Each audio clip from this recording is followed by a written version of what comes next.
Hello, everyone who's joined us, and thanks for making the time for another one of our Tuck board chats. These are one of the innovations we've created in these historic times, hoping everyone is safe and healthy again, that allows our community, especially our students, but also faculty and staff, to have the chance to interact with and learn from some of our most beloved and loyal alums who serve on our Tuck boards and advisory councils. We've got 3 such alums this evening who are going to spend some time with us talking about managing risk in financial services, because that is central to the roles of each of our 3 alums here. I'll introduce them briefly. We'll chat. I'll start the conversation for a little while, but then per the spirit of the chat, we'll just open it up to the students and other members of the community. I guess I'll introduce them in terms of their age of graduation from the Tuck School. We've got Brad who's from the great class of '89. Hey, Brad. Brad's role these days is as Chief Risk Officer for all of Citigroup, based in the New York area. And Brad serves on our board of advisors. After Brad, we've got Jen Moyer T'98, great class of '98. Hello, Jen.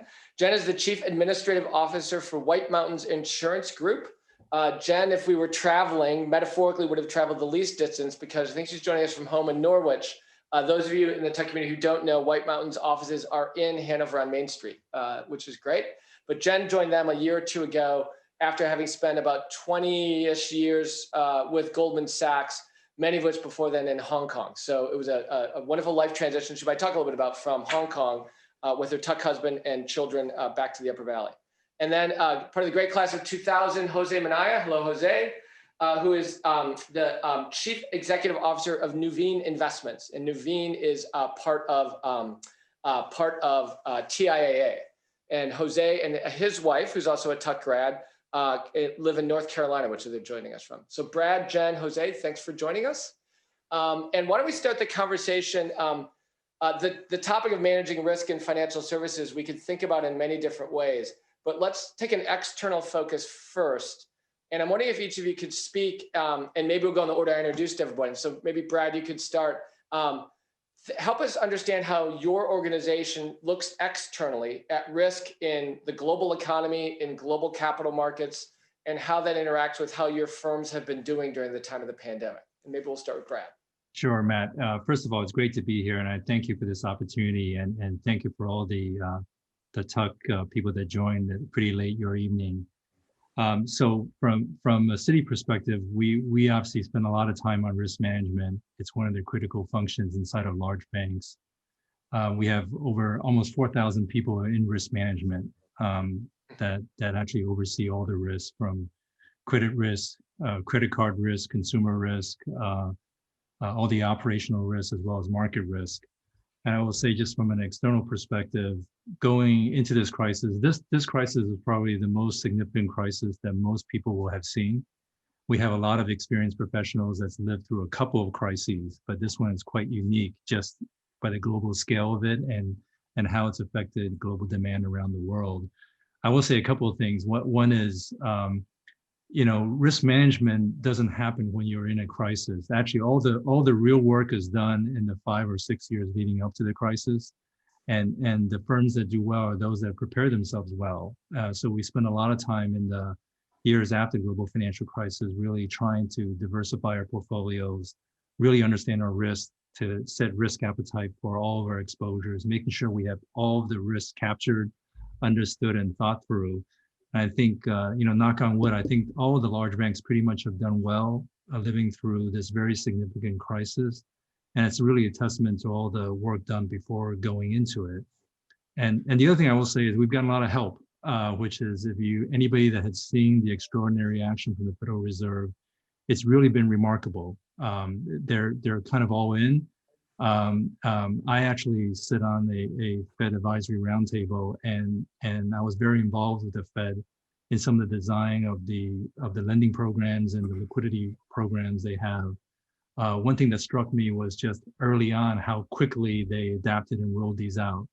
The benefit is all the people in the Federal Reserve were exactly the people that lived through the crisis. So they understood all the toolkits. And what was remarkable to me is they call you up in the middle of the night and say, we're thinking about this, what do you think? And then they would launch it tomorrow morning. And they also adapted very quickly. You're seeing how they've adapted and modified the programs over time. And I've been really impressed with the speed and the conviction, but also how they reached out to participants in the market to find out where parts of the market are illiquid or suffering stress, and they really tried to tinker with the programs over time. So I'd say, good preparation is the most important thing, but we're getting a lot of help from the Federal Reserve, and there is somebody watching over us. No, I hear you. So good preparation, good partners. A quick two-hander on that. Do you have a sense all organizations learn? Has the Fed been faster to incorporate private sector feedback than it was in 08, 09 in that crisis, do you think? Yeah, Matt, definitely from my perspective, because I'll give you a narrow example. They launched a municipal bond facility. They called around asking for feedback, and I basically said, look, you have a problem, which is you're only allowing general obligation bonds and not specific revenue bonds. And so the MTA in New York, the subway, which is heavily affected and impacted by COVID, the lending program doesn't actually contemplate it. And what they said is, we don't want to pick winners and losers, but they were crafty. They came back and gave governors the option to designate two entities as potential participants. So they've been tinkering around programs very dynamically. That's great. Okay, thank you. Super. Thanks for kicking us off. Jen, why don't I put that same question to you? Your external perspective as White Mountain scans the world with your insurance and other related investments. How have you guys managed through and thought about risk in the crisis? Yeah, I would say there's kind of three ways that we're looking at the external risk. So we sound like an insurance company, White Mountains Insurance Group, but what we really are is a holding company that invests in and then owns and manages a portfolio of companies. So we also have our own portfolio to manage of undeployed capital and investments that we've made. So we have our own capital. We're managing the risk just like anyone with a portfolio of investments would, and I'm sure Jose will speak to that. We have a business of investing in companies, and so we have the risk assessment that comes when we're deciding about how to deploy capital. And then we also have the risks associated with the portfolio of companies that we own and manage. And so that's probably the risk. Obviously the market risks are ever present, and our investment return is very important to our overall portfolio performance. But in a regular time, the risk assessment that we have with our portfolio of companies includes things like company-wide risk assessments for our fully consolidated subs. It includes IT risk assessments. It includes strategy implementation and the risks associated with that, but these aren't normal times. And so what we found is that we're generally operate at arm's length to our companies, and we invest in autonomous and strong leadership teams, but during the crisis, you need to pull that arm's length in a little bit. And so that's what we've been doing, circling up very closely with our portfolio of companies and looking at what's happening, sharing best practices, communicating more frequently, and then unfortunately making some hard decisions when a new strategy assessment is needed. Yeah. Okay. And can you share at a high level any examples of those hard decisions that you've had to make over the past handful of months? Yeah, I mean, we have one company in our portfolio that has a really innovative travel insurance product that has done really well in Israel, for example. And we had rolled out the same product in Australia, and they were off to a really good start. But unfortunately, keeping that going in an environment where travel is not happening and isn't going to be happening, and companies have their borders closed, has meant pivoting on that piece of our strategy. Great. Okay. Thank you. Yeah, maybe we'll come back to that. And Jose, maybe for those who might not know in detail, tell us Nuveen Investments, scale of your portfolio, investment strategy before you kind of give us the context on how you guys have been managing this external risk. All right, sure. So Nuveen is the investment manager for TIA. So we manage about $1.1 trillion. It's a global firm. We're in about 37 countries. We're unique because we're an asset owner and asset manager. So about of that 1.1 trillion, about 600 billion of that we manage on behalf of our own account, kind of like an insurance company setup, like Jen mentioned. And then the remainder we manage on behalf of sovereign wealth funds, mutual funds, just kind of broader, what we call the third party business. Okay, great. And just to context, external risk with $1.1 trillion assets under management. Yeah, it's a big portfolio. It's a global one, very diversified. But I often start out with this issue because it comes up a lot in terms of COVID and how have we changed strategies. And look, we went into the year with a viewpoint that, look, the returns over the next decade were going to be lower than the previous 10 years. We felt pretty confident about that. And I think most people would agree. We're going to have to deal with more volatility that we were not used to dealing with in the previous decade. And we're going to an environment where rates were going to be lower for longer. Now, COVID didn't change that. COVID did accelerate these issues, right? So for a lot of things we're seeing, we went in, it's like, okay, this is kind of being accelerated. The same thing as being an asset manager, the headwinds we were feeling coming in into the year, which was fee pressures, right? Fees are going down, actively managed funds moving to passive, scale being needed, costs going up, regulations are going up, and then technology also kind of being disrupted. Again, all those things were accelerated by COVID. But I think the things that kind of stand out to me is the things we're already doing. In some ways sounds nuanced. I always emphasize diversification. Now it's portfolio construction 101. We all learn about it in school. We all practice it. Yet over the last 10 You're just learning it right now in cap markets. Don't give them any previews. They haven't had an exam yet, I think. But I tell you that, the reality is it didn't matter much over the last decade because everything was going up. And it's why you saw so much assets move from actively managed to passive. Well, you know what? That's going to matter now. There's going to be winners and losers in this. We've always followed the philosophy of being diversified. And for us, that also means alternatives, right? The idea of bringing in assets that bring you better correlation characteristics. That's going to be a big theme and important for people to introduce going forward. It's how we're managing our portfolio. It's how we're advising our clients. I think the second thing that's really been accelerated in COVID is the idea of responsible investing, ESG risks. This has kind of been a reality where, today we're seeing more and more, whether it's California fires, whether it's rising water levels, increasing the cost of our real estate portfolios. These are it's not a dialogue now about, I don't want to invest in sin stocks. This is more how you drive alpha, right? And the S in that ESG is also something that has come more to the forefront. We've had social issues before in this country. I don't think you've ever seen a time where you've heard this many CEOs be outspoken about this and engaging, because this is another issue that, believe it or not, is a big risk factor to manage in our portfolios.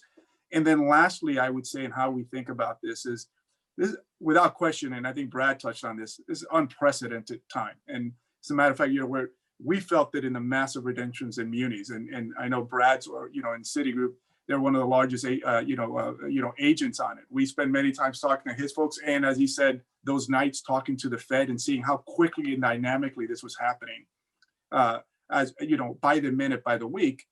But my whole thing when people ask me what keeps you up at night is that you blink, because even in those cases, I've been through this crisis, I've been through the global financial crisis, we've seen Brexit, our views of kind of going into the 2016 election. In all these cases, you write memos, you talk about how you would position the portfolio. Sometimes you're surprised, sometimes you're not.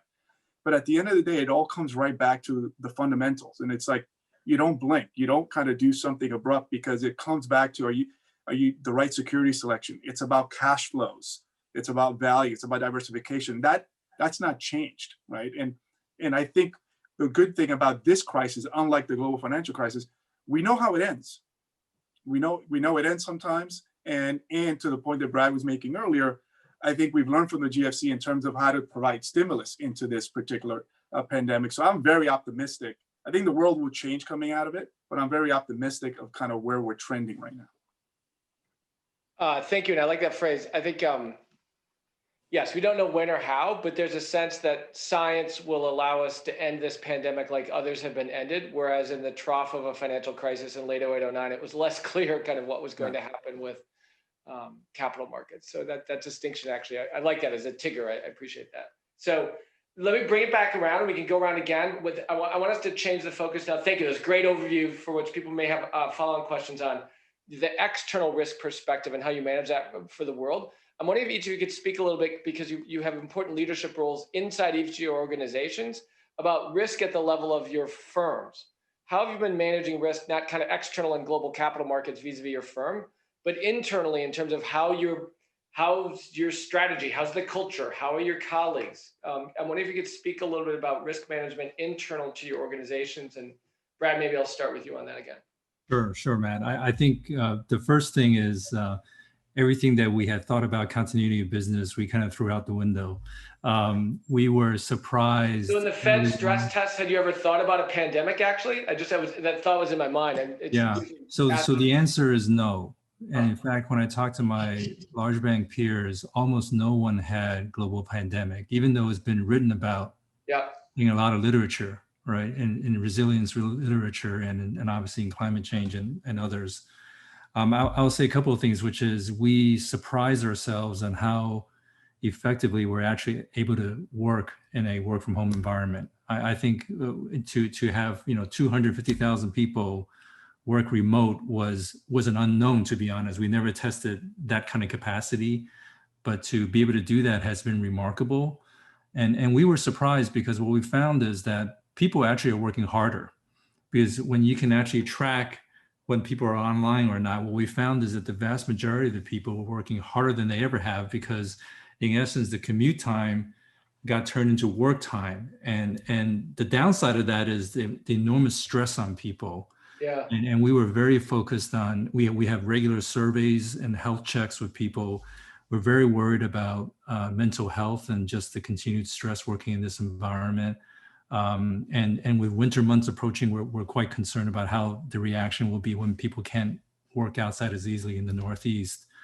I will say that what's interesting is that you found there was a barbell. There were some people that were actually quite disengaged, where we found they actually had never logged on for a 2-week period.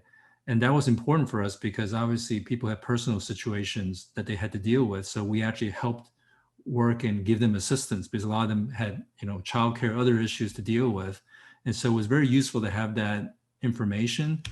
But we know that longer run, we actually do need to think about how to get people back in hybrid or in the office in some capacity, because we are at the heart of it, an apprenticeship business. And certainly when I started in the business, everything I learned from professional skills, how to deal with clients, how to handle situations, I learned from watching great practitioners.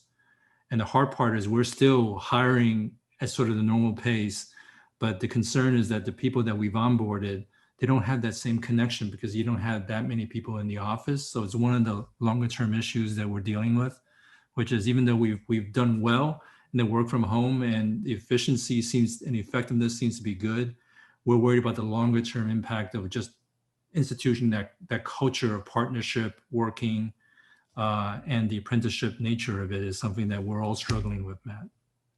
I appreciate the candor, and I'm sure this will come up in our ongoing conversation, but I and others will say it to our students and the whole community. We're ahead of, no disrespect, Citi and a lot of others, because we're trying to create hybrid and figure out what that means. And yet it's work. It's work that requires resolve from people and a commitment to really trust and assume positive intent. So I appreciate that. Jen, how internal risk in White Mountains? Yeah, look, I think I was lucky in that I was on the crisis management team that handled SARS in Hong Kong in the early 2000s. And so I went into this as this was percolating and about to hit. I was like, okay, this is going to be a big deal. And arguably this aspect of risk management has been as big a thing as anything else we've been doing this year. And we've just made a huge investment and we have a company going public tomorrow. And yet this is taking up a lot of our mind share. What I would say is my learning told me going into this is that health is emotive. There's nothing more emotive than health. And the range of what you get with people is you get people very relaxed and very, very nervous. And from a leadership team perspective, one of the things that I kept stressing was we are not administrating to very relaxed. We cannot do that. That is not the right risk management for our people. And so we've tried to administrate over here and be very, very supportive of the population that we know is very anxious. We're a $3.5 billion company with 62 employees in our holdco. So we're small, but we're in 3 offices, and we're lucky that we, went remote incredibly seamlessly. But we also really like working together. And I think people, as you realize we're in this for the long haul and people can't get together, it's great that we're all Zooming and that we get to see each other's faces, but people get a big hit out of the social interactions at work. And so we are very concerned with mental health. We're very concerned with connecting. We're very much getting more communication from our CEO out to the small group of us, and finding ways to inject humor, and finding ways to surprise our employees with small, little things. And we're really starting to turn our attention to, is anyone lost? And is everyone accounted for? Not that everyone's doing the work, like Brad's experience, everyone's working really hard. But is everyone accounted for individually, from a mental health perspective and from an overall well-being perspective? And what strains and stresses do we need to know about? And we've got some internal stuff that we're doing, and the feedback that we get from our employees is going to drive some of our strategy in the months ahead, and some of our 2021 strategy.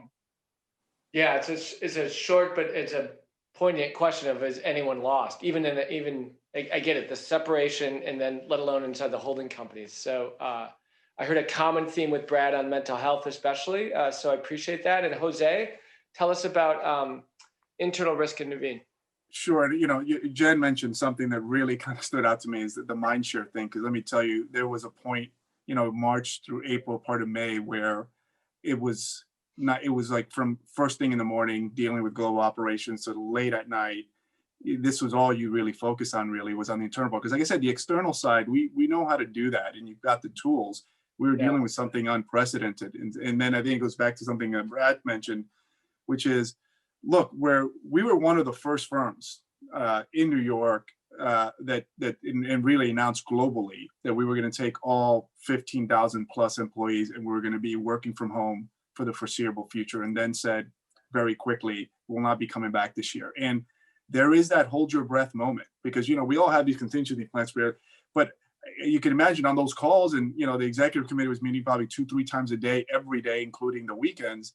You're having these conversations and you're like, is this actually doable? We know, we're supposed to know that we could trade from home, but has anyone really tried that for an extended period of time? What about our routers? What about, our data centers? Yeah.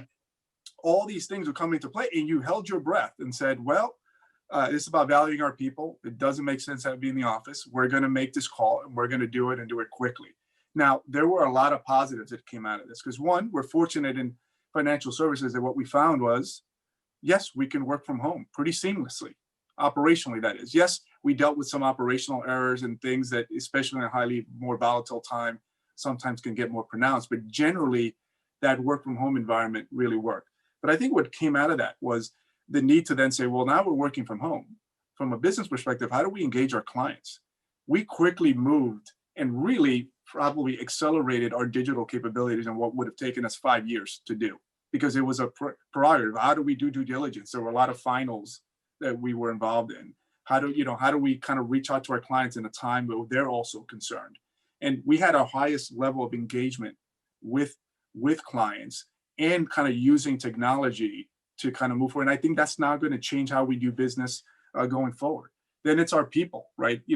I was amazed. I mean, the engagement of people, when we would survey our employees, the highest ratings we would get, it was like a crisis brought everybody together, right? So we found ourselves in a spot where March was one of our highest sales months, right? And we've had a great year from that perspective. So we saw business continue, our operations seem to be seamless, and our people very highly engaged. Then, this thing prolongs, and it goes back to where my concern now lies. And it's a tough one as we see this and say, I think it's doubtful that we'll all be full-time back in January, quite honestly. And it'll happen soon enough, but it's culture right now over time, doing this over Zoom. how do we lose part of our culture? There's the mental health side, right? As these things prolong, and it's fluid, right?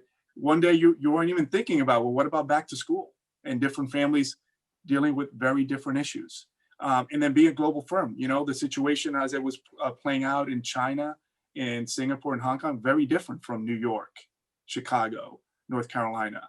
And just having to deal with the leave no one behind and who you cater to, very difficult, right? Because you're also dealing with inequalities. So because I'm a senior executive, I get to work from home, and someone in the mailroom has to be there and get exposed and take the subway. That was another big issue of inequalities within the workforce, and say, okay, how do we deal with this, right? It's not right that we need okay, these folks in the call center have to be there, yet, senior executives get to be home, or middle management. These are all the things that I think they're not perfect. I feel in general, the industry has dealt with it very well, but the real test is going to be these last months. Now we're heading into the winter. It's going to get darker. It's going to get colder. It's going to be harder to get around. I still have people who work for me in a small apartment in New York with 3 kids, and trying to deal with that, or single parents. I mean, that's where I get concerned. To date, I feel generally the industry's handled it well, but this mental health aspect and inequality aspect is going to ratchet up. Wow. All three of you are just calling out culture, fatigue, mental health, kind of a confluence of things. And I think on campus, those are issues we think about as well, too. So I appreciate the candor on that. And we're going to bring the group into the conversation. There's already a few great questions in the chat, or in the Q&A. If you got questions, throw them in the Q&A would be the best place. You can feel free to throw them in the chat if you want. But let me just ask one more, and I'll open to who might want to say, we've talked about risk globally, externally, risk inside your firms. Maybe you just make it personal. And anything you're willing to share with our students and others about how you're doing as a leader in financial services who spends time managing risk, how are you doing it at a personal level? If there's an anecdote or a reflection that you might like to share for everyone to kind of learn from. I would just kind of add that for me, look, I often tell when I speak to students or other groups, one of the key things in your career and in life is embracing adversity, right? I actually stepped into the CEO role officially in January, and I've had a lot of people come to me and say, "Wow, this is so unfortunate. What a time to kind of take over the helm." No, this is when you're judged, right? This is where you embrace these situations and people kind of really see, what you're really made of, right? I think it's also taking care of yourself personally. Right. I was someone who traveled over 200,000 miles a year, constantly on the road, not the most healthiest lifestyle. For me, a focus of kind of stepping back and kind of taking care of myself and making sure that I'm addressing my mental health, because if I'm not doing that, then it's going to be hard for me to be a leader for 14,000 plus people globally. And then it's really with a morale, it's kind of really pushing what I think there's a level of optimism, because again, you can look at these things like you did in the global financial crisis. Where does it end? What's the issue? We know where this ends, right? And it's going to end next year at some point. And then things come back. I could tell you, we actually own malls in Wuhan, in different parts in China. When that opened up, we called it the revenge economy. It was through the roof, because guess what? When you are free to go back out, people will go back out and the economy will take up. Now, of course, there's winners and losers, as I said. There's the issue of how long this lasts. But the other part is to remind folks, listen, this has an ending, right? Like, again, it's not like a secular issue that we're dealing with. This has an ending, and kind of driving that optimism and people letting them know, look, we're going to be fine. Yeah, I think, you're right. The historians have pointed out the Roaring '20s roared in part because it was, it's a combination obviously of World War I, but also the pandemic was a non-trivial thing around the world that clearly had played a role. Thanks, Jose. And Jen, Brad, any reflections on your personal risk and kind of how you just managing yourself through this, given that you're a leader for a lot of people? Yeah, I would say I have 3 kids, and one of my mottos with the kids, it's usually in the olden days when we were all in the store together and they were trying to get one more of something, and I'd shout at them, and I always say, can you please just focus on what you have and not what you don't have, or what you're getting and not what you're not getting. And for me, this has allowed us to live that out in real time as a family, because I'm managing risk for myself, for my well-being, but I'm also managing how they feel, how they felt being isolated in the spring. And that was really tough on them. But what we've been able to do is sort of make lemonade, and we're making a candy walk in the woods on Saturday for Halloween, and it's not the same as trick-or-treating in town. And I've got 2 3-pound weights and 1 yoga mat and a Bosu, and that's it. And I'm like, well, let me see how good a shape I can get in with these 3 things. So I think we're just trying to, I can't keep up with Matt, don't get me wrong, but I'm going to come out of the pandemic in shape with these 3 tiny little things. And I think the other thing that I've been doing is like allowing myself to be a little selfish. I work all the time. I work a lot of hours, but when I'm working from home, I can get into the woods for a 20-minute walk, and it's restorative in so many different ways. And just reminding yourself that you have to step away, you have to make the best of a bad situation, and you have to model that for your kids. And that's working pretty well for us. No, that's great. I hear you making lemonade out of lemons and focusing on what you have. I imagine that redounds then to your ability to kind of communicate that in explicit and implicit ways to colleagues, right? Can you imagine me yelling that at my kids? Because that's usually what's happening as well. Yeah, no, I can't imagine that at all, Jen. No. Brad, how about you? Yeah, I think both of what Jose and Jen have said resonated strongly. So, Citi is probably the last global bank. It operates in 98 countries and territories. So I used to be on the road all the time. It was actually important to go out and spend time with the people to understand what they do and what their issues are. And COVID has obviously changed that. So, there's no travel. What I try to do is just communicate a lot more. So I've purposely reached out deeper and more often in the organization in terms of communication.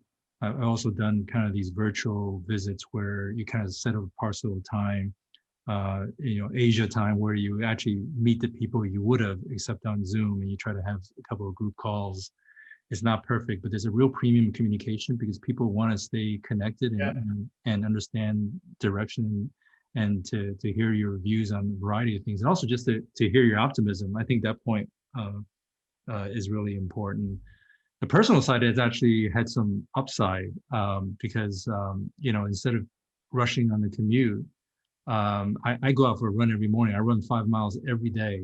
I'm actually in the best shape of my life, and I think it's been great for handling the stress and for just thinking. So I'm really positive about that. And I think the family time has been outstanding because, to be able to have a meal with your family every night is something that, you'll never have that again. That's just magical. No, I hear it. I hear you with the magical. It sounds like that's at a very personal level. I appreciate you sharing, finding the positives in this that might not have been there otherwise, right? With family and personal health. And that's great. I appreciate that, Brad. Well, let's bring in the students and others. There's a lot of great questions actually already. So I'll pick out some of the anonymous ones. Feel free to raise your hand if you'd like. I think I can figure out how to allow you to talk. But I'll go with some of the anonymous ones first. So a first question I see is, as you all know, as board and council members, we talk a lot about active learning through mistakes as part of building those aptitudes of wisdom and decisiveness. So one good question. What have you done? What would you have done differently in retrospect in terms of managing your businesses through this past year? So not that was a mistake per se, but I'll give it a little edge. If you had a mulligan, to use that golf metaphor, can you give an example of something? Oh, we would have done this differently, either external risk or internal risk or personal even, but a learning that you've had in retrospect and kind of how you're actively learning. Anybody want to take a crack at that? Yeah, I would say, look, obviously hindsight's, as they say, 2020. I think for me, as we were kind of going into this, it was, I said we moved to a from home environment pretty quickly.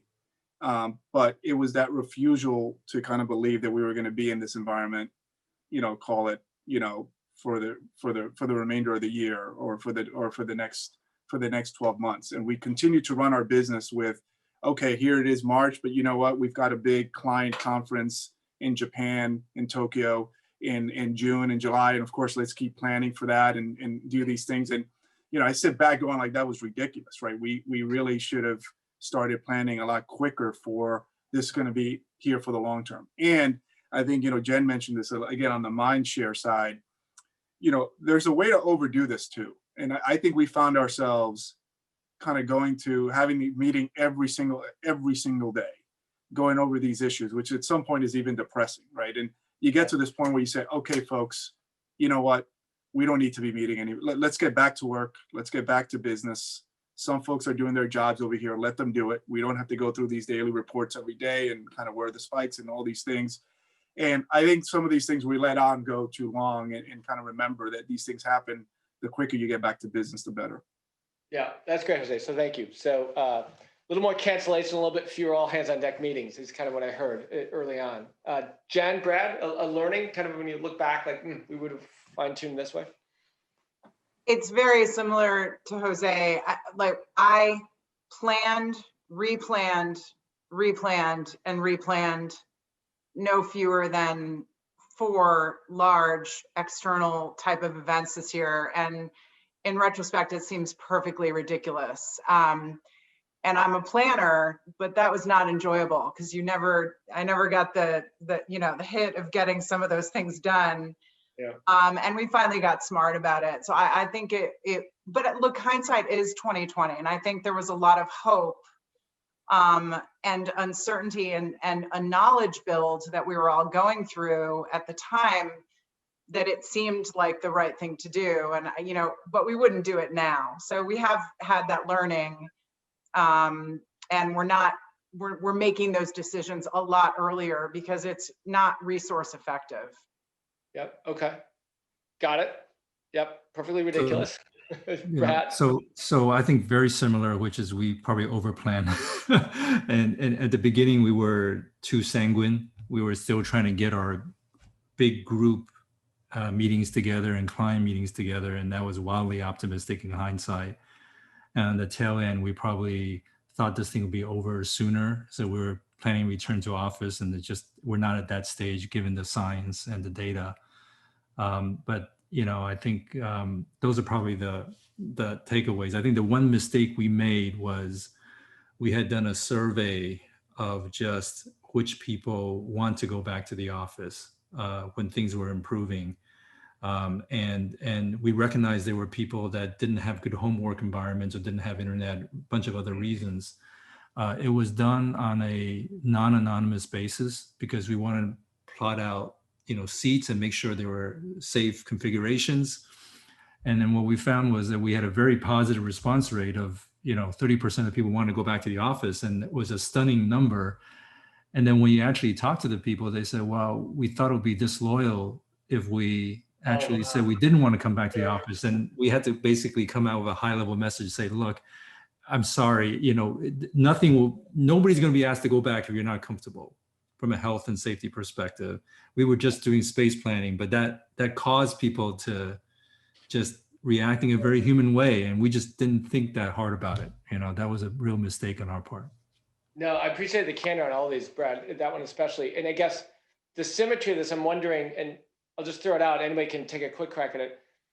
Jose, if I channel your optimism, I think we all share this. There will be a time where this ends. But then if I kind of play that backwards, at what point do you start to replan and say, oh, this event in 21, we're going to start scheduling this as being in person. We're going to be optimistic and hopeful. Or do you just wait and let science get far enough along? That's a great point, Matt. I think, I was just having this discussion actually this week about this, where you do that now, right? And I don't know if it's going to happen, but from a morale perspective, my viewpoint to the team is to say, look, obviously if January looks exactly the way it looks today, we won't be back in the office. But I want people to know that we're going to start planning towards this, right? And we're going to be ready. You're going to know that there are plans in place and by the way, we're not going to force anyone, probably through the remainder of next year, if they're uncomfortable taking the subway, so on and so forth, to come in, but we will be ready. And we've already begun, taking the right safety precautions, engaging with clients on a face-to-face basis. And there has been some travel that has commenced. So you're seeing that beginning, obviously certain spots overseas more than others. Yeah. But, the short answer is no. I think now it's important to kind of show our folks that we're at least prepared for getting back to a more normal business. Yeah, okay. Great. Jen, Brandon, any quick thought on that? I got a lot of other questions for us to get to. No? Okay. Great. Caleb Dorfman, thanks, Caleb. Second year student in my class with me right now. I'm just going to read his question. It's kind of nicely phrased about capital markets. Like the first question, a good one. Every financial services firm has models designed to measure risk. You probably run scenarios that include a massive market drawdown and recession like we experienced, kind of like, Fed stress tests and all that, or how you run your portfolios. But what types of risks and risk correlations do you see to your business and financial models that you don't think that can be accurately reflected in the type of risk models that we have today? So anything about how you guys even define risk that you think is not adequately captured in terms of how you conduct your work today? I'm really glad we have the chief risk officer of a major global financial institution on this call. Can't wait to hear what he says. So I'll start, and so first of all, as you can imagine, large financial services companies, we run stress tests all the time, right? So it's a big part of our DNA and what we do internally. As Matt mentioned, we also are subjected to supervisory stress testing a number of geographies. So all the places we operate in, we actually run capital adequacy stress tests. The most significant one is the Fed CCAR DFAST stress test. And those are very severe shocks, to be very clear. And what's interesting is that if you compare COVID to all the scenarios the Fed has used in the past, it's actually sharper and more dramatic than anything they've seen before. Their stresses may have been longer, but more gradual. And those then particular shocks, what's counterintuitive is that they were looking for a deep negative result and from a supervisory perspective. But again, because of the extraordinary action on the part of the Fed and the fact that clients were transacting and refinancing themselves, I think it's very similar to Jose's experience he was mentioning at the beginning. We had some of our, record revenue months in the post-COVID. So if you look at the March-April period, they were the highest revenue months we've ever observed in the markets business because we were transacting and providing liquidity on behalf of clients. So in effect, the parts that the Federal Reserve had modeled as negative stresses were actually positive stresses for the American banking industry. It's been helpful because we've seen a separation of the US banks from some of the other, call it European or foreign banks that didn't have large capital markets activities. So it's really helped offset all the reserves that we've taken. We haven't seen the losses yet, but we've taken significant loan loss reserves with an abundance of caution. The correlation point is actually an excellent question because when you run these stress tests, they're very much scenario based. And typically you would not project scenarios where global demand goes down 30%, right? So those are very unusual stress. So we're seeing that in real life where the correlations are much higher than you would have foreseen or modeled.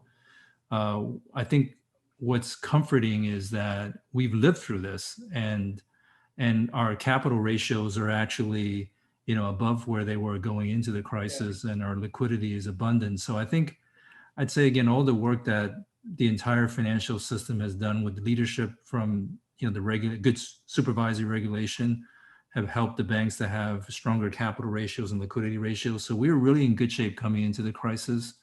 And despite the severity, let's be clear, when you model that, those are outside of most model parameters, what we've seen, but we've lived through it in actuality. So despite the strong correlation, because we've never seen anything like this where global demand has been impacted basically across the world. Yeah, and synchronicity. I would say that, it's a good point because look, I think obviously our risk officer in our risk team, clearly you come out of this and then you build out yet another standard deviation kind of stress scenario going forward, and you can do all that. But the reality is, I remember speaking to our chief risk officer in the middle of this, when you hit and this is why the help from the Fed was so important. Because when you're sitting there saying, like, okay, how do we feel? Literally it was conversations around how many days, how many weeks, it's frustrating for me because at times I'm like, I don't know what to tell you. Clearly, if you have this many billions and billions going out every single day and there's no liquidity in the market, there's nothing to do. There's nothing we can do. But that's why it was so important to kind of see that stimulus and help from the Fed come in, because it was a good question, because some of these things you really can model, right? In some of these scenarios that people would come up with, I'd say, what's the point of bothering to model for that scenario? It'd be over in a week. Yeah, you've got a good one, by the way. I know Michelle very well and have huge respect for her. Yeah, thank you. Jen, any thoughts on how you all contemplate and even define and think about risk at this point? I guess something that Jose said earlier resonated, and it's to diversification. And I think the truth is our portfolio is reasonably diversified. And now that we're not coming out of the pandemic yet, but we're coming out of that initial turmoil and have come out of it. And looking at the portfolio, realizing that having a diversified portfolio has benefited us tremendously. And I think now that we've come out of that phase, we're kind of looking ahead at the things that are the different risks that have caused strain in some parts of our portfolio, and looking ahead at what we think the next macro event is in relation to that piece of our business. So a good example would be travel. So while we appreciate that there is a huge depressed travel industry now, we also think it could also eventuate that when people finally do start traveling again, they might want travel insurance. So, that's a good example where we're starting to take what the current risks are and sort of project out to understand what could be happening next in these pieces of our portfolio, to think through kind of what is the next step in strategy adjustments. Yep, that's a great example. So, okay, thank you. Each of you mentioned in different ways, if I look at my notes, something about inequality. So there's a question about, I'll read it. You mentioned inequality as far as how COVID is impacting different parts of your business. And how do you see some of that playing out over the longer term and your biggest concerns? And I'll ask that, please feel free to offer a brief answer to this internally, like inequality access to Wi-Fi and other things and work from home and not, or inequality in the broader US and global economy that has been a building issue secularly before the pandemic, but the pandemic has exploded in many ways. So thoughts on inequality? Yeah, I made that comment. I think it's a hard one, right? I think what I would first say is we weren't prepared for it because we were never faced with it in this kind of environment, right? So that's the first issue. In the short term, it was, okay, look, we're going to value our people, and we have to ship computers to a particular place, and we have to kind of go far and above and beyond. We'll do that. That's not a sustainable model, though, right? And how we prepare ourselves going forward, I think the working place is going to change, right? I mean, you hear things like, the offices are dead. No, they're not. People are going to be going back to work. Believe me, they are. But it'll be different, right? And I think we'll look at this, and I think businesses will be more flexible, where before they would just look at this and say, look, we're all here. You're going to have to do it. So I think it opened a lot of eyes to kind of understanding the different situations that people have and the different types of employees and platforms that we have. So I do think we come out of this, there's going to be a lot of positive when we come out of it. So I know for me personally, it wasn't unusual for me to go to Seoul, Korea for a 40-minute finals meeting. I don't think I'll be doing that going forward. So I think there's going to be a lot of positive things that come out of this. And I think how we look at inequalities even within our own workforce is one of them. No, that's great. Brad, Jen, inequality inside your organizations, or just kind of how you view the world? So I just start, I think, internally the same, which is I mentioned earlier, we found out through just monitoring people's activities, there were people that were affected. And so we really proactively reached out to try to figure out what can we do to help alleviate their personal situations at home. So not everyone's equal. And, we have a lot of people that work in branches that, are affected because they have families that are affected as well. So it definitely had a huge impact. I think the larger societal impact is a big one, right? Because employment is clearly affected, and you want people to be employed. And we're trying to think through what we can do in terms of outreach, other programs, but also thinking through our risk, because there are clearly segments of the economy that are significantly impacted, and that's a much harder one to figure out, right? Yeah. Because it depends on the duration of this thing as well. Yeah, it depends integrally on public policy, which you all have points of contact with, but there's limits to what any of your firms can do. Yeah. Jen, any thoughts on inequality? Yeah, I mean, I guess I would take it from a couple of perspectives. So internally, similar to Brad and Jose, we had the same kinds of discussions. We have people who transport other people in our company, and we had to think about like, no. We're going to treat all of these people and their well-being equally, and that's going to mean some hard things for everybody. But at the end of the day, what I think we get from our employees is a massive amount of appreciation for that, not just from the lower level employees, but from senior employees. I think it's the right thing to do. And so I think it's shored up our culture in a way that has been very, very useful. And I guess we've been a little bit lucky because we are not in New York City. We're in Boston, we're in Connecticut, and we're here in Hanover, New Hampshire, and we're in Bermuda. And we were able to reopen our offices in July, but we called it a soft reopening. We told people that they are encouraged to continue working from home, but we recognized that there were people who actually really wanted to go back to the office. And so we have a small employee base. We went through the trouble of putting all of the COVID protocols in place for those offices to create a bit of a sanctuary for some of the people, and some of them are junior and some of them are senior. Some of them are in small, homes, like where they're just on top of each other. And it has been really, we've even had significant others coming in to use our space because not everybody's in, and we've been able to give some optionality. Partly up here, we were living in a bubble until recently, but I think we've had some optionality that we've been able to exercise, and it has benefited both our junior and senior people.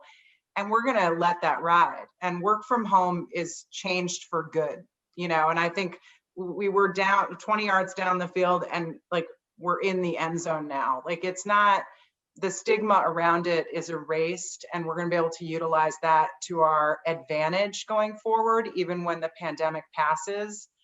And then the last thing on this topic, I think, is more personal interest and in the world, and that is the inequality with respect to educational resources and access. And I think, we live in a rural area up here, and it's been really interesting because the private school that our kids used to go to in Hong Kong, they were doing synchronous learning. Of course, every single one of those kids has a laptop. They were able to sort of approximate going to class. But in our area up here, and in many of the areas that our employees live in, that wasn't possible because you couldn't be assured that every kid was going to have access to even Wi-Fi, let alone a laptop. Yeah.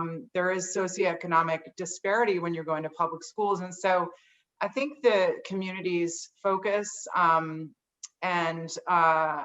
on what we're doing from an educational disparity, to me, needed more focus before the pandemic. And I wouldn't have asked for a pandemic to get this kind of focus on it, but I'm glad. And I think that is something that's going to take up, a good amount of mind share from a legislative perspective. Yeah, no, well spoken, Senator. So there's need for that kind of thinking in Washington and elsewhere. We've only got a little over 5 minutes left. So I'll ask a couple of quick questions and a closing one, but there's a couple other good ones I want to throw out there. So feel free to pass, but quick focused replies. Someone shared that in corporate responsibility class today, they talked about risk management leading up to the financial crisis and today, and linked to the other side of inequality, executive compensation. So in class, apparently, they were talking about executive compensation and whether that should be linked to risk. So what is your view on changes to risk since the financial crisis, and whether you think risk should be considered as part of executive compensation? Briefly, any thoughts from any of you on that? I mean, Brad. Yeah, I'll take a quick one. So absolutely, it's been the focus of a lot of the investor services that look at corporate responsibility. So as you can imagine, post the financial crisis, most of the executive compensation, a very significant portion is number one, deferred. Number two, specifically tied to measures, either profitability measures or risk-based measures. And I am actually asked to evaluate everybody on the executive committee in terms of how are they from a risk balance perspective, and the board pension compensation committee will ask me to actually assess everybody. So there are risk balancing elements embedded in compensation plans that the supervisors and regulators demand actually. So a lot of our pay, I'm not sad in any way, but a lot of our pay has to be earned twice is the common lexicon. Yeah. Oh, yeah, no, yeah. Got it. Yeah, Jen? and I would just jump in and say, yes, I strongly believe that an executive's compensation should have ties to risk or performance. I mean, performance is integrally, intertwined with how you manage risk. And our CEO's, compensation is 93% of his compensation is at risk performance-based compensation, long-term, compensation. And that's the way we structure it for most of our executives as well, is that the big chunk of it is performance at risk compensation, and how we are managing risk absolutely pertains to how we are performing. Great. Question for you two, very briefly. If you consolidate all of your learnings, this comes from Teo Gonzalez at T'21 and the student board president, and you look to your future planning processes, what have you learned that you think you're going to do different to be better prepared to navigate through a next crisis? So is there anything about your planning and risk planning processes that you have incorporated to act differently in the future? May still be a work in progress. I just say, continue with scenario planning, and just be very clear about what the decision rights are.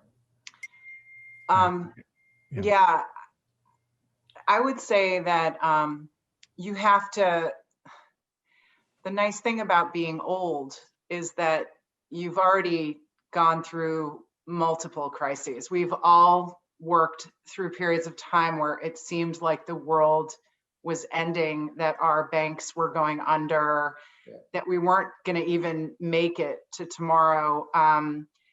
I think that what I would say is there's no way forward but through. And I learned that in past crises. This crisis has borne out exactly the same. And the way that you become unflappable with respect to new risks that confront you is by allowing those risks to happen to you and work through them. And you guys are going through that now. And it's unfortunate that your Tuck experience is during a pandemic, but you know what? I bet you guys are figuring out ways to make it interesting and fun and to bond. And risk is where strategy is born. And some of the most incredible innovation is going to happen because of all of this. And some of that is going to be through your education. Some of it is going to be through your next stages of your career. And we have a million examples of that already, but there's going to be a cool future and you guys are going to be a part of it. Well, Jen went there. She called us all old, but I think it's true. Look, I think all our playbooks have been rewritten.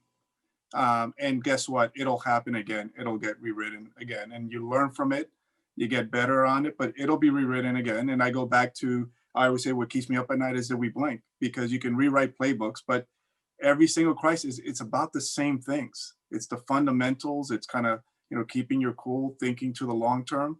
That part doesn't change in any crisis. Yeah. That's great. And Jen, you alluded to this, and it was great. Last question is, for all the T'21s and T'22s, what is, given all you experienced in the world and where we are now, what's a piece of counsel that you would want to leave this terrific board chat with for our students in particular? And Jen, you kind of alluded to that, but what's a sentiment you would like to communicate to the students right now for how they're thinking about their experience and moving through this historic academic year? Well, I guess I sort of already said that, but what I would say is, you guys are such a talented group. Like, there is a place for you in a very exciting role after this. and actually look to where that innovation is, because right now innovation is happening in every industry, and kind of reading about that and studying what's happening and watching where this risk and uncertainty is causing companies to pivot, you actually may be taken down a career path that you hadn't even thought of before. And or you might go do what you thought you were going to do when you went to Tuck, because you're just determined to do corporate finance. And in a year or two, you might see something happening inside the bank that was in response to this. And if you get inside a good organization where you also can move around to where you see that innovation happening, then you're going to have a great ride. I like that. Jose?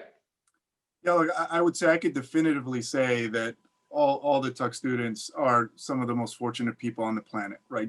You're in one of the top institutions in the world. You're going to have opportunities that the other 99.9 or 0.5% of people would never have. And like I said, guess what?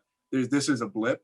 For sure, what we know, and like I said, I've seen it firsthand in Asia, the revenge economy is coming. These things will come back. It'll be different. And what I always tell people coming out of school is, look, embrace adversity, follow your passion. I think what Jen said around moving around, notice that all three of us on this call, as alumni, we're all doing different things versus what we started coming out of business school. And maybe, I highly doubt, given what we're doing, that if you asked me when I was a second year that this would have been my path, no, that's not what was in my world. But I think you get to these places and you do well by following your passion. That's great. Thank you. I agree with all those comments. I just say that the training you get at Tuck is really exceptional, and I leverage all of it in what I do. And I think I agree with Jose. Our career path are not linear anymore. So do not be fazed by that. And I can just tell you there's going to be great opportunities ahead. And I like Jen's comments about innovation, because that's really the future. And I can see it in banking, which people think of as a pretty basic stodgy business. If you look at all of the fintech revolution around payments, etc., innovation is critical. And by the way, I saw that Sally was on. I just wanted to tell Sally, thank you for admitting me, 20 years ago, because it absolutely changed my entire life. Yeah, Sally, thanks for admitting me too. I appreciate it. Woohoo! Big shout out as always to Dean Yeager, to Sally. Hey, Matt. Yeah. The one other thing I would say to any of the Tuckies is stay close to your classmates. I'll tell you what, I've had 6 Tuck friends reach out to me in the last 4 weeks on different things. One of them has a daughter at Dartmouth and she's looking for an apartment. It doesn't matter what it is, whether it's work related, that resource, I know they sell it hard before you get there and you guys are already there, but it's true that is a lifelong resource for you and will ultimately be a source of really interesting opportunity or interesting knowledge building for you going forward. Yeah, Jen, I love that. Thank you. I think the immersion that we still create, like we did when you guys were here, thanks to Sally's crafting and others, is still, I think, one of the most distinct features of our MBA experience compared to any other school, and it persists for life. And so whatever the external environment is, you guys started this great conversation with, having people recognize you can own it every day and kind of create something is a theme that I heard all of you say, and embrace the kind of innovation and where life takes serendipitously. So look, thank you for being so generous. Our mission is wise, decisive leaders bettering the world through business. And each of you is doing that and living that in such a great way. And I appreciate you taking this past hour to chat with us here, to share a lot of your insights and counsel about where the world is. So Jen, Brad, Jose, thanks very much. Appreciate it. Thanks, Good night, Matt. everyone. Good night, everybody. Everybody keep well. We'll talk soon.